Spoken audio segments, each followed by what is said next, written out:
Good morning, good morning, good morning. Kakagising ko lang tapos naligo. Ayan, nagkalat yung aking kwarto. Parang ano, grabe. Hmm? Ang dami ko pang yan yung puso ko. Grabe, sobrang kalat ba eh? Ano ba ito? Oh, ano ba yan? Basma, good morning. Sobrang lamig. Oh, grabe oh. Kalat talaga oh. Marami pa akong paplantsahan oh. Ayan, ayan. Ikaw ba naman? Na, kahit anong ano mo dito gawin, meron pa, ano, hindi talaga maubos-ubos. Maubos na lang yung buhok ko. Tignan nyo. Yung trabaho hindi maubos. Yan oh, dami oh. Oh, ano to, budiga? Ay, nako. Oh. Siyempre, galing sa baba, magtrabaho.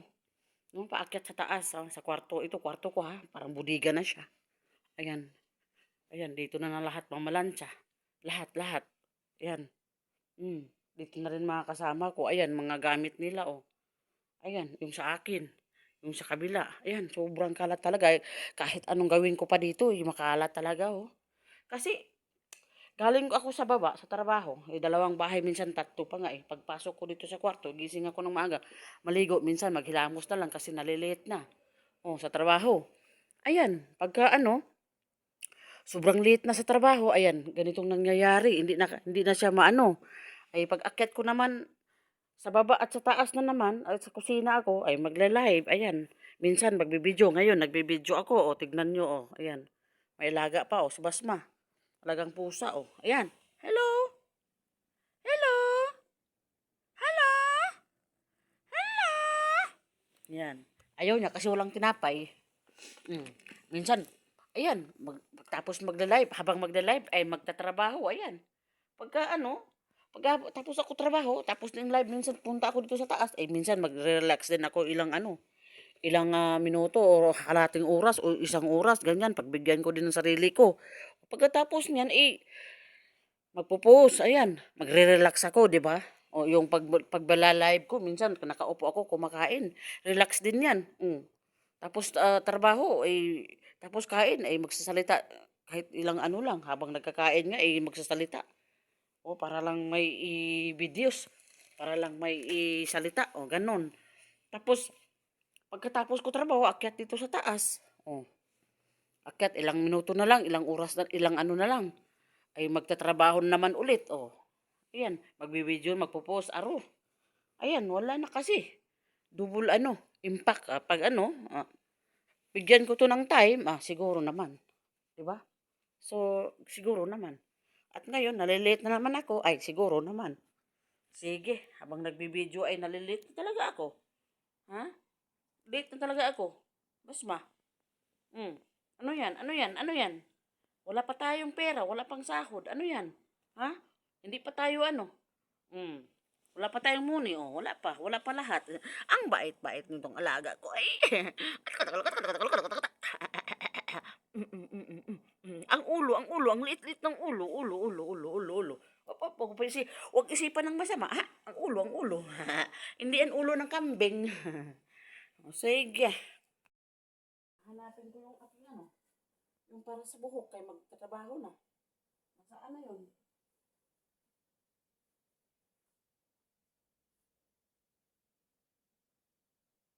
Uy, baliktad yung aking damit. Na, baliktad pa pati damit.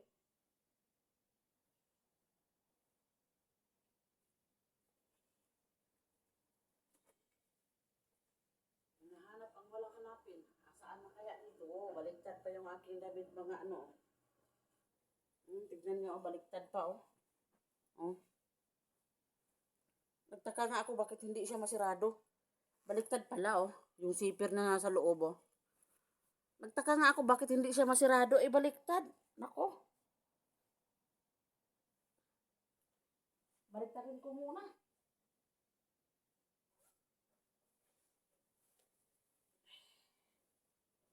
Baliktad pala yung damit ko. Ay, eray.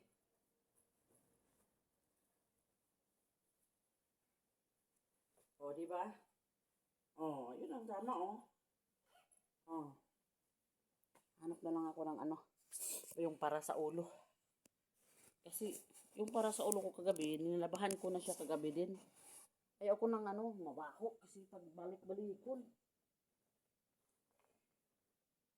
Do you miss me here?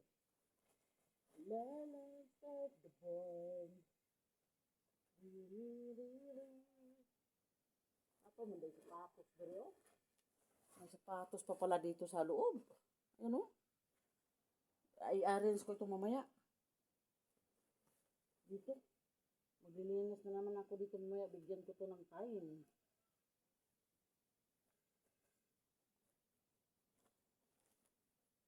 Ang haba-haba nito. Para sa ulo. Wala bang maliit dyan? Ano ba yan?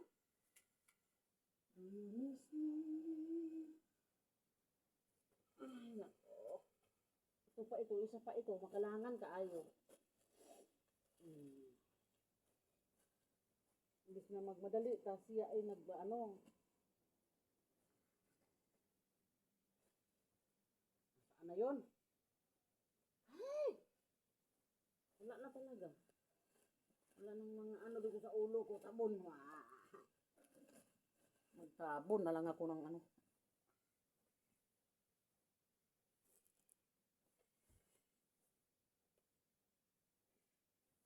Tabon na lang tayo ng makatip akong ulo ko. Bahala sila dyan. Ito na lang itabon ko sa ulo. Yan, parang nagtrabaho sa ano ba, umahan. Saan ba yung aking mukha? Ay, ayan. Di ba? Kailangan kasi takpan yung buhok dito. Alam mo na dito sa ano? Ay, kung nasa kusina ka, takpan mo talaga yung buhok mo. Di ba?